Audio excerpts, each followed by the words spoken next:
Secret, Russian President Vladimir Putin is a key ally of Syrian President Bashar al-Assad, and Russia blasted the Obama administration after President Obama announced his plan to expand airstrikes against ISIS to include targets inside Syria. So how will Putin's relationship with Syria impact the fight against ISIS? Joining us, Russian Ambassador to the UN, Vitaly Churkin. Nice to see you, Ambassador. Good to see you. Thank you very much for joining us. Pleasure. So what is your view of ISIS?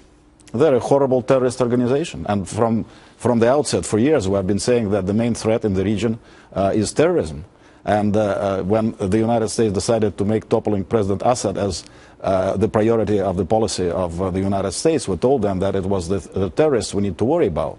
As to ISIL, we're supporting the government in Baghdad, the Iraqi government, even before the United States. While people in Washington were scratching their heads figuring out what to do, we were providing tangible military support to the Iraqi government. So we are out there.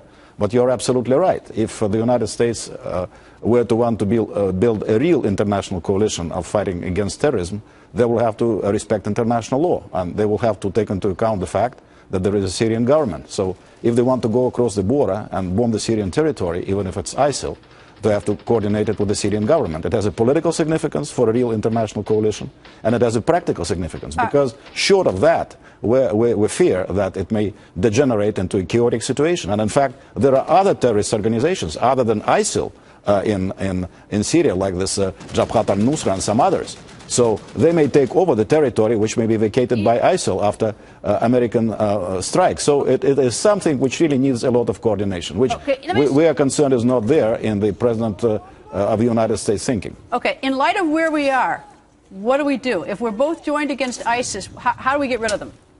We need to fight. I mean, we did not criticize the fact that the United States responded to the request of the Iraqi government that started bombing ISIL. They need to do the same thing. What do we do about the ISIL in Syria? They need to do the same thing, but they need to coordinate it with the Syrian government, because they are the ones who have been fighting ISIL in the past 3 years. But he dumped chemical weapons on his people, and as recently as April, dumped chlorine on his people. In fact, I think it has been proven beyond reasonable doubt that it was the opposition who used chemical weapons in Syria. That's why President Obama did not use force at that time, because they did not cross the red line. And actually, chlorine. So you think it wasn't Assad who did chemical weapons, but absolutely, it was proven beyond reasonable doubt. How about April, when there was chlorine gas used against civilians? Who did that? That is still being investigated, but it is clear that a few days ago it was the ISIL who used chlorine in Iraq. So that the case in Syria needs to be investigated. All right. Well, and indeed it will. Ambassador, will you come back again? These are big topics. We should discuss it more.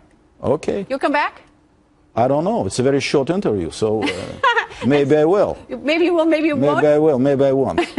All right. Well, I do hope you will. All right. That will have a more substantive discussion, I hope. We had a substantive.